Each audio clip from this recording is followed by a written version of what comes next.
aqui quem fala é a professora Alessandra, tudo bem com vocês? Hoje, nossa aula 10 é continuação sobre ondulatório. Hoje vamos falar sobre ondas eletromagnéticas.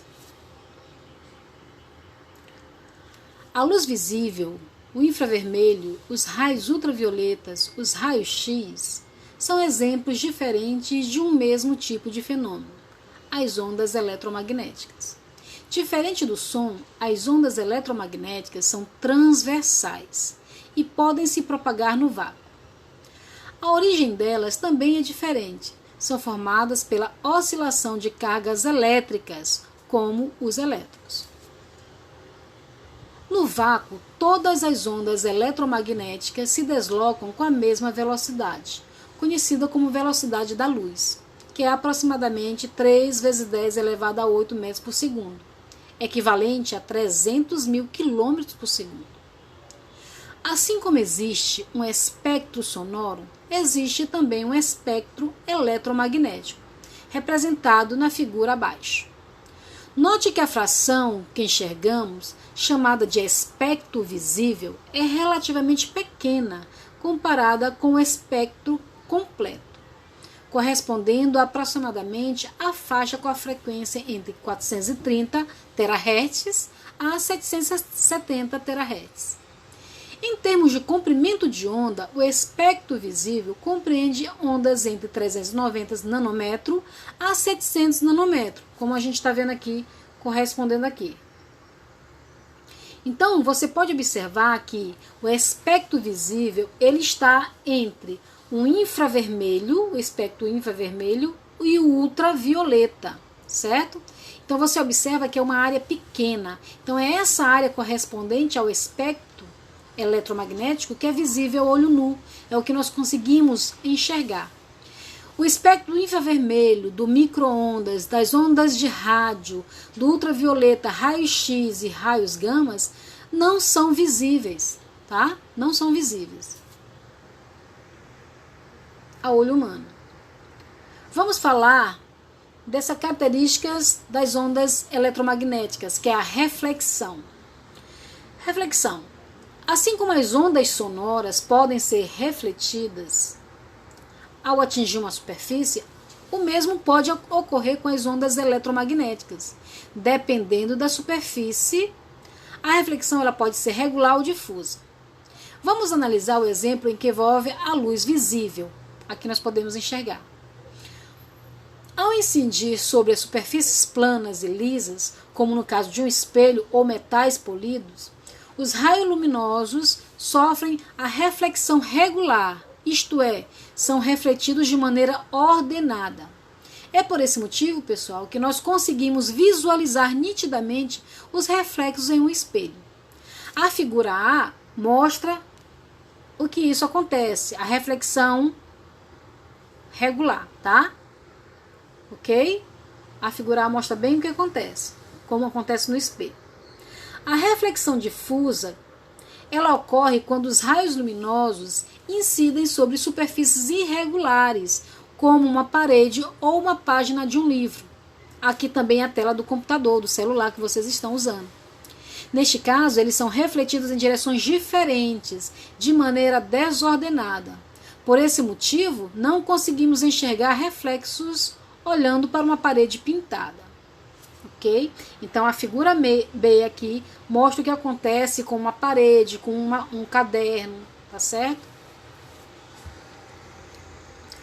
Na reflexão, pessoal, o raio de luz é refletido com o mesmo ângulo que ele incidiu sobre a superfície. Imagine uma reta perpendicular, como a superfície de um espelho, como você tem na figura aqui.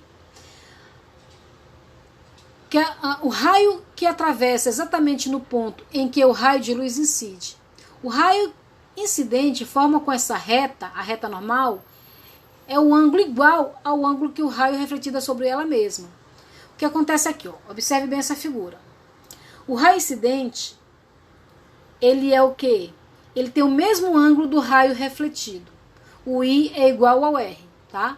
Quando você tem uma reta normal perpendicular a essas duas eixos, você observa que o ângulo I é igual ao ângulo R. Por isso que é uma reflexão regular, tá?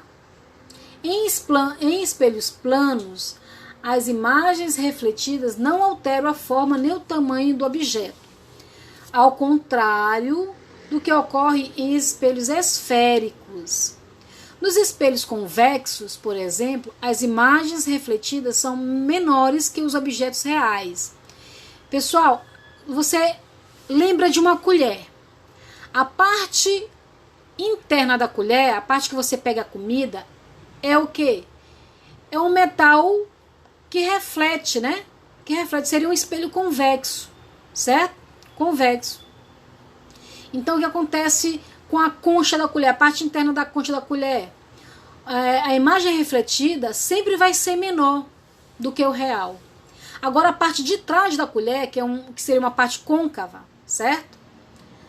Se você virar a colher, a parte côncava, a parte de trás da colher, ela é capaz de refletir a imagem, a sua imagem, mas de forma o quê? Mais ampla, tá? Mais ampla, maior. Então essa figura aqui mostra muito bem o comportamento do reflexo na colher, na parte interna da colher, aquela parte que você pega a comida, e a parte de trás da colher, certo? A parte de trás da colher é o espelho, vamos dizer, convexo, tá? E a parte interna da colher é côncavo, tá certo? A maneira como os espelhos esféricos refletem a luz possibilita uma vasta gama de utilizações para eles. Espelhos convexos, por exemplo, fornecem um campo de visão bastante amplo e são utilizados em situações que exigem a visualização de uma área maior, de uma área grande. Espelhos côncavos, por outro lado, são usados em situações que exigem a ampliação da imagem para destacar detalhes.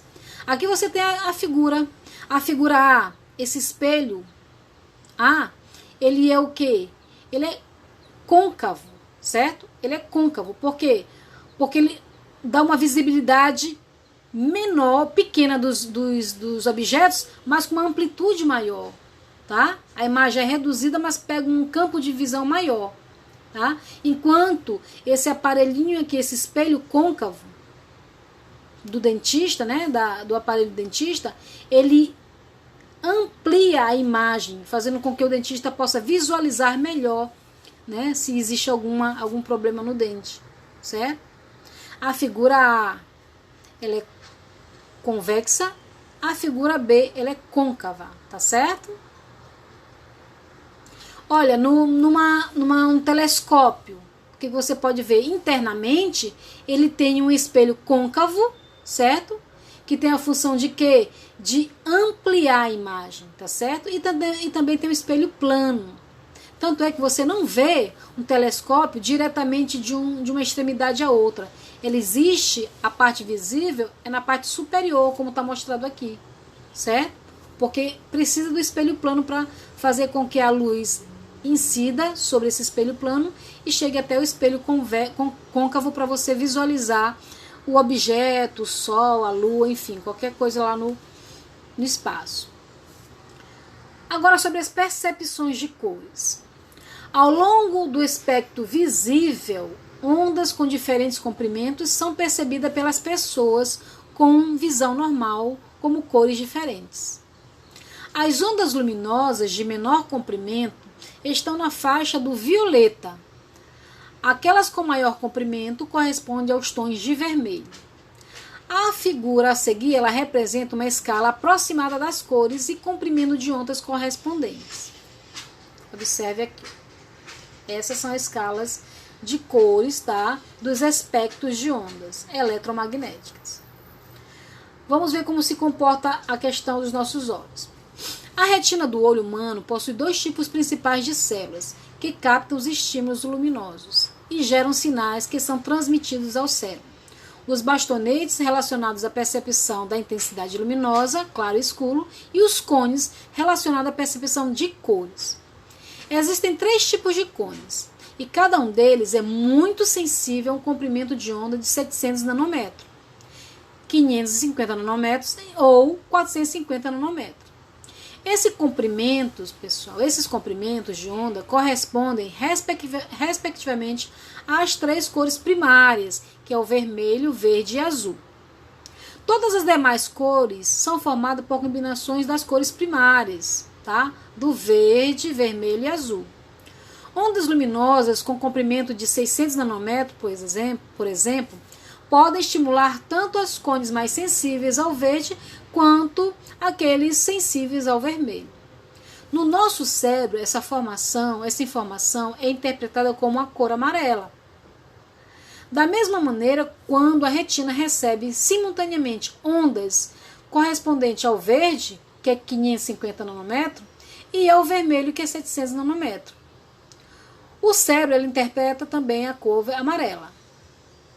O branco ele é percebido quando as 3 cores são estimuladas. Isso acontece com o pixel na TV, tá? Os materiais interagem com a luz de maneiras diferentes. Certos materiais absorvem mais determinado comprimento de onda, enquanto outros refletem. A cor de um objeto, portanto, é determinada pelo comprimento de onda que ela é capaz de refletir. Suponha que uma maçã seja iluminada por luz branca, composta de ondas de todo o espectro visível. A superfície dessa maçã absorve ondas de diversos comprimentos, mas reflete a maioria das ondas de faixa vermelha. E como resultado, nosso cérebro interpreta que a maçã é vermelha. Objetos brancos refletem as 3 cores primárias, enquanto os objetos pretos não refletem nenhuma. Ok? Por isso, pessoal, que às vezes a gente costuma falar que não é bom andar no sol de cores pretas. Por quê? Porque o raio não é refletido, aí você fica com aquele calor intenso, porque os raios refletem sobre o seu corpo, na roupa preta, e fica sendo absorvida, e não volta, entendeu? Dependendo da maneira como são iluminados, os objetos apresentam espectros diferentes. Esse recurso ele é usado na arquitetura e no design de interiores, para produzir sensações ou destacar elementos. Por exemplo, lâmpadas branco-amareladas produzem a chamada luz quente, utilizada para criar uma sensação de aconchego ao ambiente. As lâmpadas branco-azuladas produzem a luz fria, utilizada em ambientes que requerem mais atenção, como hospitais e cozinhas. Então, pessoal, observe aí quando vocês andarem para os lugares, restaurantes, padarias, observe as tonalidades das luzes, né? Então, isso tudo é determinado pela capacidade que a luz tem de nos fornecer uma sensação de segurança quando é a luz branca, né? Ou então a questão da luz amarelada, que dá aquele aconchego no ambiente, uma sensação de conforto, tá certo? Ok? Então nós ficamos por aqui, tá? Sobre ondas eletromagnéticas. Ainda falta falar sobre a refração, tá? Boa tarde a todos, até a próxima.